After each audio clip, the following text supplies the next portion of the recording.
Welcome to the Social Podcast, where no discussion or debate is off limits. Oh my gosh. Listen, you know what that's called? That is some Friday energy.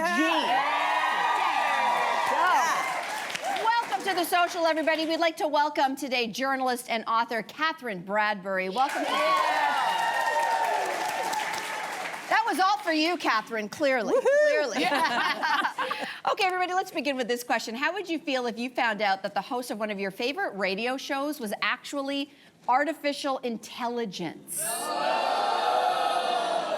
guess what? That's exactly what happened at an Australian radio station. They are now facing backlash from listeners after it came out that the host of their daily 4-hour show called Workdays with Thai wasn't human. And for how long? The last 6 months. Okay, so Thai was the host and she was introducing songs, playing music, but it was all fake. It was created through voice cloning software. So, Catherine, we're going to start with the question, should the station have actually disclosed up front Thai is artificial intelligence? Well, I mean, obviously the audience is on my side. Because, of course, I mean, first of all, it's a trick, it's a lie. They lied about it being AI. But on the other hand, AI kind of is a trick and a lie, right? Like, it's not real. At one point, the person running the show said, we wanted to have the feeling of real personality, so we modeled it on someone in our finance department. And I'm like, True. Sounds like a corporate decision. how about real personalities? Like, how about having real personalities instead of modeling it on real But personalities? listen, we know that there is a money crunch across businesses everywhere. Media is having a hard time. Maybe they could have just said, we got to save some money. Yep. So could that have been the fix and they should have gotten out ahead of it? I don't know. I'm really surprised that the audience is this upset because in my head I'm like, Thai was just introducing songs. I think if this was a talk radio station where they were talking politics and you're interviewing people and it was, you know, AI talking to AI, I'd understand why everybody's upset. To me, this is the same as like growing up. I'm going to show my age. You guys remember a guy named Casey Kasem? Yes. Casey Kasem had a syndicated radio show where he would just give you little tidbits and then throw to a song. I listened to him for a very long time. He was on the air for decades. I never ever been in the same room with this man. I don't even know if he's real. None of us know if he's real because he was just on the radio. So to me, this AI is just the future of that because it's like you're not really in the same room with that person on the radio anyway, and they're just doing intros to songs. Okay, but wait a minute. Let's not diminish the person who does the intros for songs, and I think that you're also diminishing the audience who gets curious. The reason why Casey Kasem worked is he would tell stories, and people probably eventually were like, what is Casey Kasem? Where does he live? What was his background? And they weren't doing this because there was no intro. I know. You're right. The phone, going to the library, doing something like that. But you need to, I think where you're right is that they maybe could have gotten away with this if they had said right out of the gate, we're trying this out. We've brought in an AI personality and we've created a story around them. There's this person who is a virtual influencer named Lil Michaela. And I'll just show you a little clip that recently was on YouTube. I thought I was just a girl from LA, but plot twist, I'm a robot. I found out I was not a girl but a robot by being exposed on IG. I don't remember much before that day, but I do know that I'm 19 years old forever. Okay, but she looks fake. She looks fake. I know, but she has millions of followers. What did we just watch? You watched a little? We watched It feels very weird. So she was basically going on, she's had followers on Instagram for a long time. This is her YouTube story where apparently she's claiming that she just found out that she's not real. She's a robot, okay? I know, it's very next level. My point is that if someone like a radio station decided to bring on a virtual influencer, we're headed in this direction, who has a backstory, who has information, I do think that there's a chance that will take off at some point.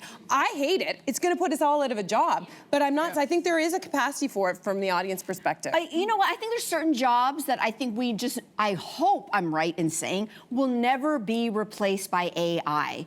And there's some jobs that will. You know, like once upon a time, speaking of age, there was a thing called Encyclopedia Britannica. And not not to show my age, but you know, once upon a time, that's where you would get information. And now we do search engines, and we're okay with that. Thank you. Right? So that's fine. If it's AI, ChatGPT, we get it.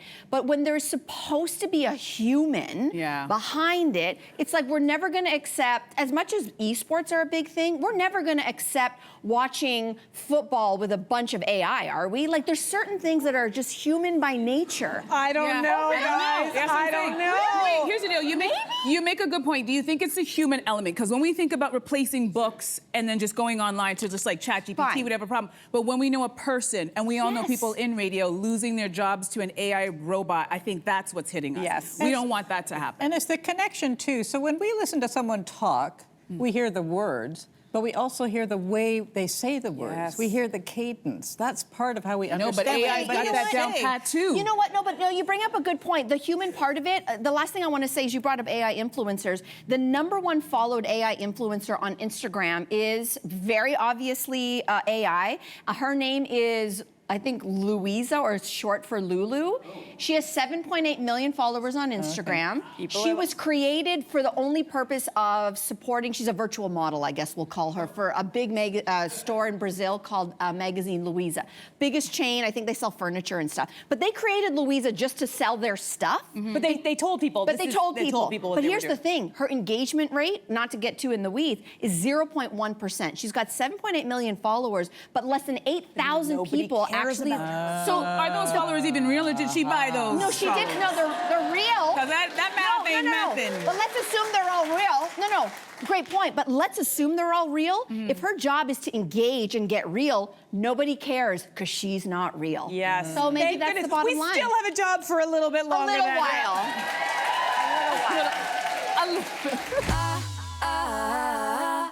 Okay, here's a question. Is it harder to date a woman that's been single for a long time?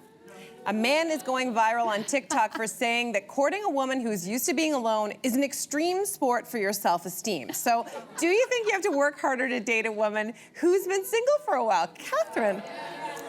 Okay, God knows women have been trying to learn men's ways for centuries. So I think they can work a little harder to learn some of ours.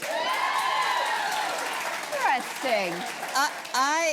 I love my ways. I love the peace I give myself. I think we should all give ourselves peace to enjoy the ways we do things. We don't have to have those words in our head like she's fixed in her ways or she only has one way that they start to say about women all the time, not men so much. But, you know, recipes for one. Pour over coffee to the quiet of my own thoughts. In the article, he says, you know, these women who are single, they want to sleep diagonally on the bed. Well, okay, I like smack in the center of the bed.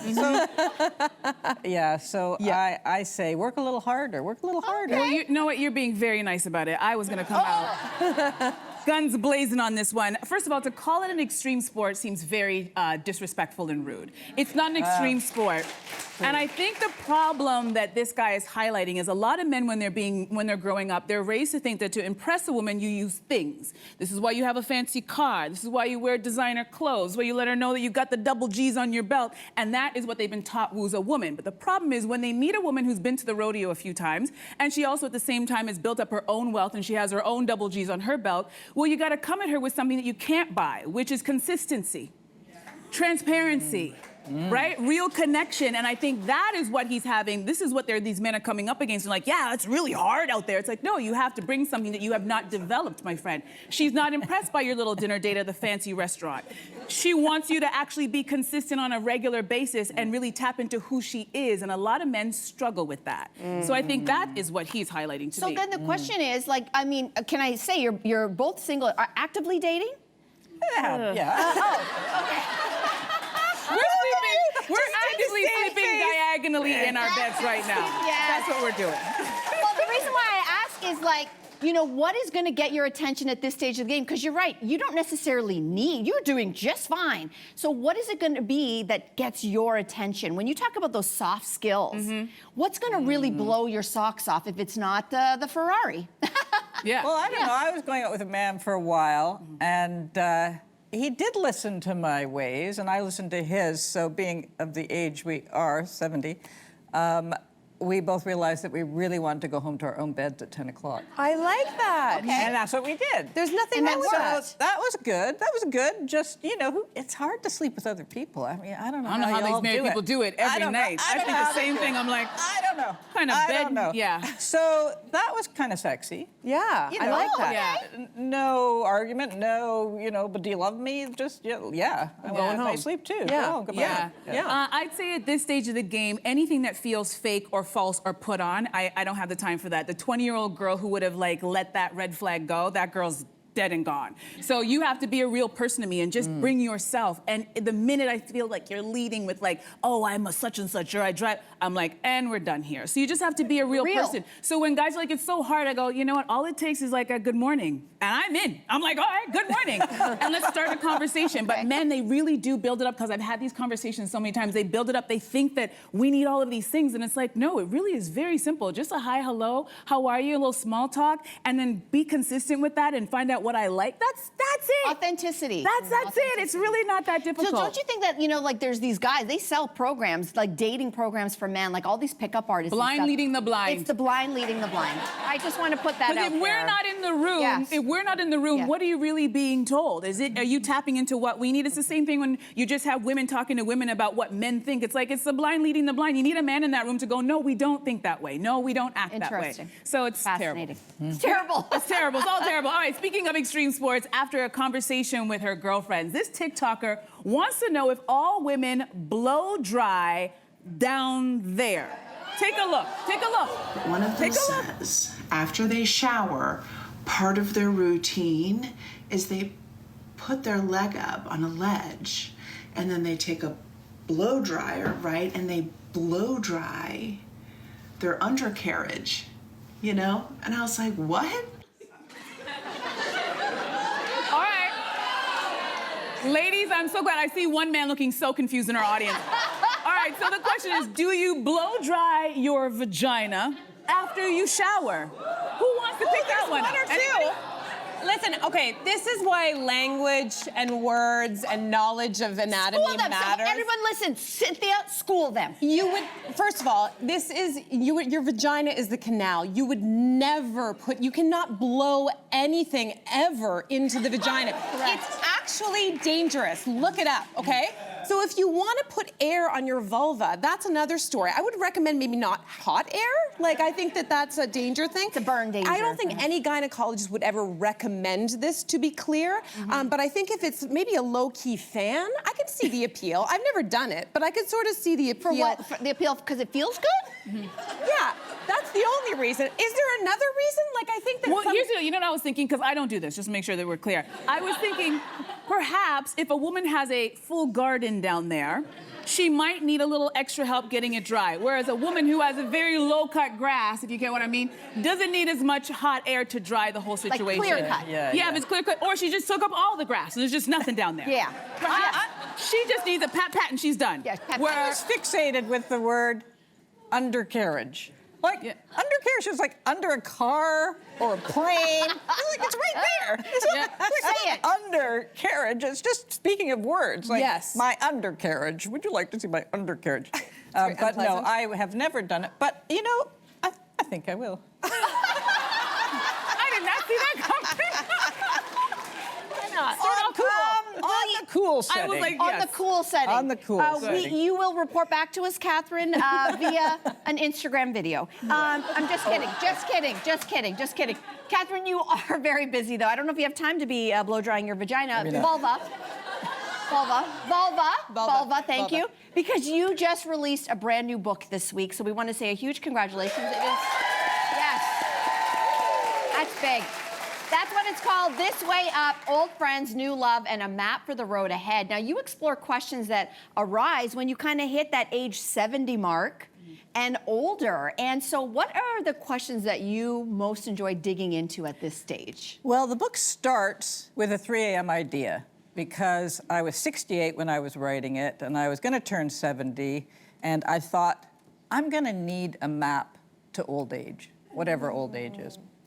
So I start to call map experts across Canada. And here's the thing about map experts. If you say I want a map to old age, they don't bat an eye. It's like you've just said, I need a map to Perry Sound. They're like, sure, yeah, when do you meet? Come on in, we'll show you the map to Old Age. So we had these great conversations, and that was where it started, and that was a lot of fun about where I was from. You know, if you look at your own map of life, it's really interesting. Where I was from, where I am now, where I'm going. On my map, to my astonishment, I've moved about an inch from one side of Lake Ontario to the other. Like, I picture this huge life, but in fact, I started out in the south side of Lake Ontario, I ended up on the north side, what are we on, the north or the south side of Lake Ontario? Anyway, I ended up here. The only sort of sad ending to the question of the map and where we're all going is finally I talked to a map curator about, you know, where are we really going? And he said, well, what's off map is, you know, death. Yes. So, we'll have to come to terms with that. But there's a lot of happy stuff before you get to that. That's really, really, what a neat concept as well. Catherine, thank you so much for joining us today. So much fun. Thank you. Subscribe to The Social Podcast so you don't miss a fiery debate. Until next time, socialites.